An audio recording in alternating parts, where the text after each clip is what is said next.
Everybody, Andy Crawford and I took a busman's holiday today to head out to the Bogue Chitto River. It's late October, absolutely beautiful day. Highs today expected to be in the mid 80s, and we're floating the Bogue Chitto. As you can see, it's nice and low. Haven't had any rain up here in a few weeks, and that really gets these rivers right. And we're catching a good number of spotted bass, also called Kentucky bass.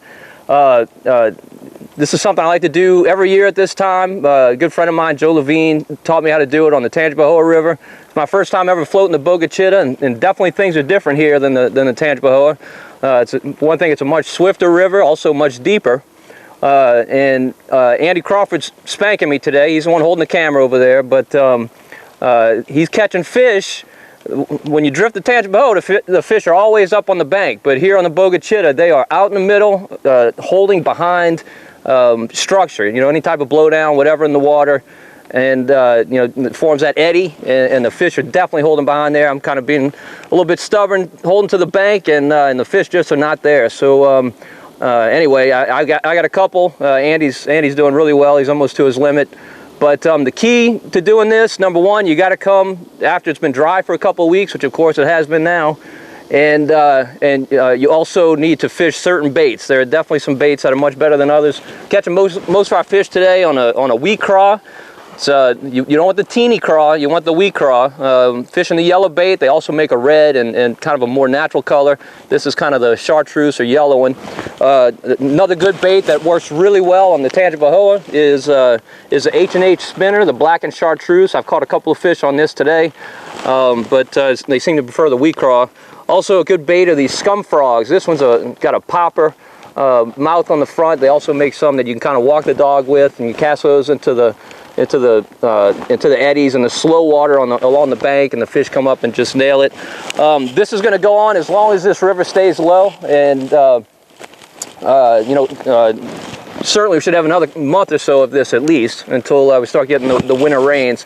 Now the key is, the way you do this is you got to bring two trucks. You take one up current and leave one down current, and you got to measure your float. Andy and I are making about a 10 mile drift today, and I think on this river, as swift as it is, it'll probably take us about 3 hours. I wish we had kind of gone up a little more upriver, but you got to kind of gauge how long it's going to take you, and it's just spectacular. Andy and I were talking. Really, if you didn't even catch a fish, it would just be worth it, just for the scenery. It's gorgeous out here.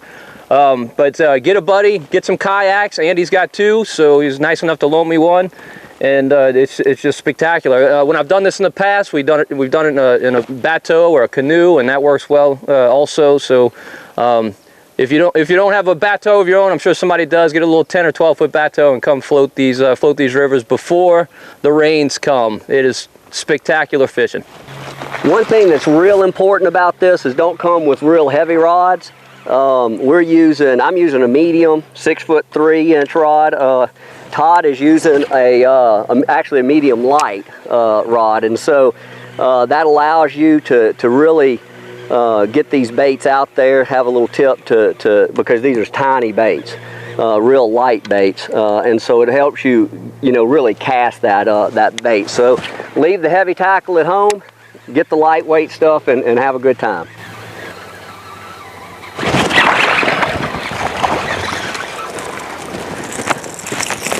This is a tiny tot. We obviously are catching bigger fish, but I mean, it does show that there's fish in there. Again, that one was tucked out in there where that seam of the hard current was coming around that root ball. So that's exactly the kind of places that you want to focus on. And guys, I just had a pretty scary experience. Todd, Masson, and I with Louisiana Sportsman, we're out on the Bogue Chitto drifting with kayaks, fishing for some bass. We've been having a great day. For some reason, honestly, I can't remember why, I got up next to one of those root balls out there, and it flipped the kayak, and honestly, I thought I was going in. I thought I was going under. I lost a rod. The bigger issue is the camera that Todd's using, the video camera, and my cell phone, my wallet, everything that I needed to keep dry was inside the kayak, which was upside down, full of water. Finally, after, I don't know, probably, it seemed like 30 minutes, but probably about 15 minutes, we got it to the bank, got it emptied out, Everything was in this box. It's a Plano Guide Series box, guys. Everything's dry as a bone. It is billed as a dry box. It's got a good silicone, I think it's a silicone gasket, and it just seals tight like this. And when I got it far enough in to where I could really feel inside, it was floating up at the top.